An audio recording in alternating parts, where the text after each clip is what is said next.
Hello engineers! In this video presentation, we will be discussing the correct way to operate an automatic level. The auto level on show here today is the Leica NA720, an instrument commonly found on construction sites. The information provided here is valid for most typical auto levels, but if in doubt, always refer to the relevant operator's manual. Before we get started setting up our level, we must address the necessary health and safety considerations. The Health and Safety at Work Act of 1974 states that when mitigating risk, the first step is to eliminate unnecessary risk when alternative means are available. A suitable risk assessment should be conducted before beginning the exercise. This can either be provided by a site manager or conducted and approved by ourselves. The risk assessment will identify and mitigate any possible risks on site in accordance with the relevant health and safety standards. Furthermore, this will outline what appropriate PPE should be worn on site. An example of a potential risk is setting up a level in an unsafe location, such as on a road. Remember to always take care and stay vigilant when surveying on steep slopes or riverbanks, and always be aware of the changes in the environment in which you are working. The surveying undertaken in this video was conducted outdoors. It is important that we consider weather conditions appropriately and dress in suitable clothing. This means sunglasses, hats, sun cream in warm weather, and in cold weather, coats, gloves and thick socks. Sometimes surveying is undertaken in long grass or on an uneven surface. To avoid injury, appropriate footwear should be worn along with long trousers and high-vis clothing. By nature, surveying requires stations to be moved frequently, sometimes over considerable distances. Auto levels are precision instruments and as such must be treated with due care. For equipment longevity, always transport levels using the intended protective casing and fully collapse tripods and graduated staffs when moving locations. Never transport equipment using a bicycle, as this puts both the user and equipment at risk. The first step to levelling is picking an initial location. A point of known height, such as an Ordnance Survey benchmark or a temporary benchmark, should act as the initial backsite. This allows for misclosure to be calculated after the entire closed-loop survey is completed.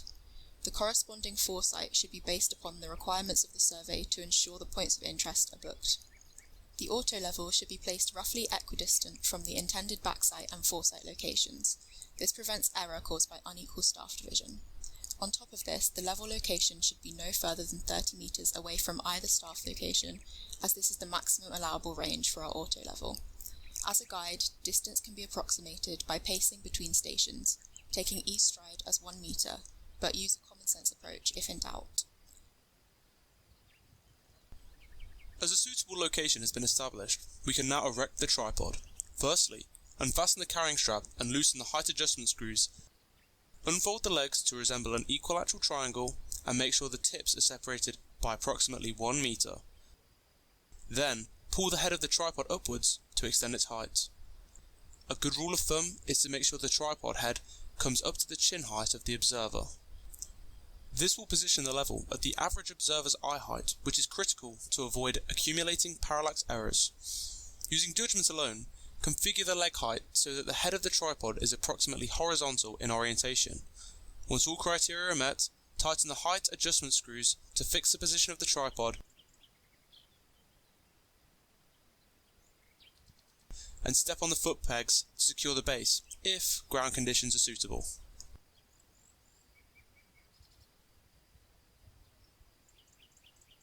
Now the tripod is securely in place, we can attach the auto level. Take the level and fix it to the top plate using the base screw.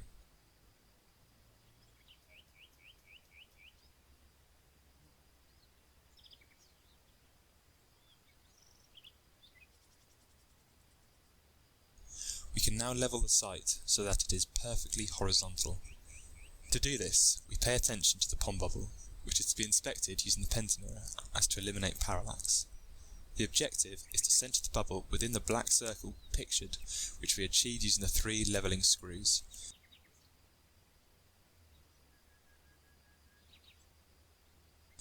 Simultaneously, turn 2 of the levelling screws in equally in opposite directions to move the bubble left or right in the viewing window. Imagine an invisible T-shape. Once the bubble is central, use the remaining level screw to move the bubble up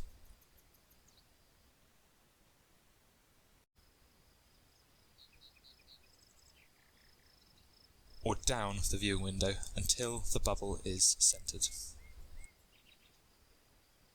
Remember not to lean on or knock the tripod or level at any point after it has been tuned, as this will unlevel the sight and invalidate future readings. Errors of this type are called collimation errors. Place the graduated staff on a point of interest and extend the staff to the height necessary. The staff scale should face the telescope of the level and be approximately vertical. Somebody will hold the staff in place for the duration of the reading. If the ground underneath the staff is not firm, a change plate should be used to prevent the staff from moving. Now we are levelled, we are ready to take recordings. Rotate the telescope and point it in the direction of the graduated staff. Whilst looking through the eyepiece, turn the focusing knob to acquire the subject, then use the horizontal fine motion knob to center the image.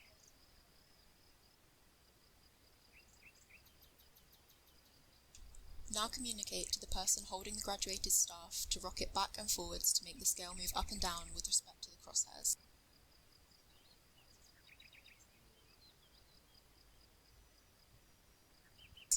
The true value of height to be recorded is the one where the staff is exactly perpendicular to the line of sight of the telescope. Practically speaking, this is the staff position that gives the lowest possible reading. It's important that the person rocking the staff keeps the base still and rocks it forwards and backwards rather than side to side to obtain the correct minimum level. When reading the graduated staff, the first two units are read directly from the staff. The next unit is read using the scale. Each graduation is 10 mm in width and are arranged in E shapes. This is simply for ease of measurement, as the top of an E clearly represents a 50 mm spacing. The final unit is up to the observer's visual interpretation as to how far up the block the crosshairs of the telescope lie. Once a reading has been taken, it can be booked for later calculations. Next, the staff can be moved from the backsite location over to the foresight location for the subsequent reading.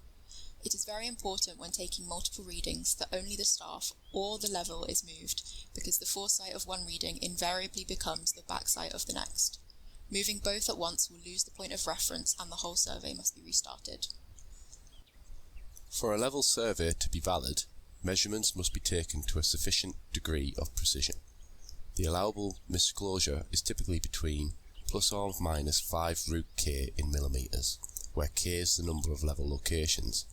To ensure the misclosure is within this limit, appropriate care with respect to the sources of error is required. Some sources of error are unavoidable, such as environmental errors. This includes strong winds, altering levels, and direct sunlight, which can interfere with pond bubble accuracy. Also, there will always be some discrepancy when reading the final unit of staff graduation, as it is subject to the observer. This can be reduced by using the same observer for all readings. The most prominent errors are typically from equipment misuse.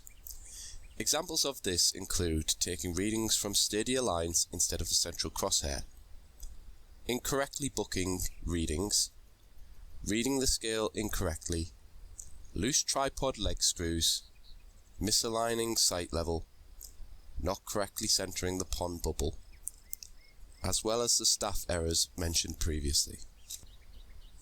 With this information, you are now well equipped to take on leveling challenges of your own. Thank you for watching, and we hope you've enjoyed.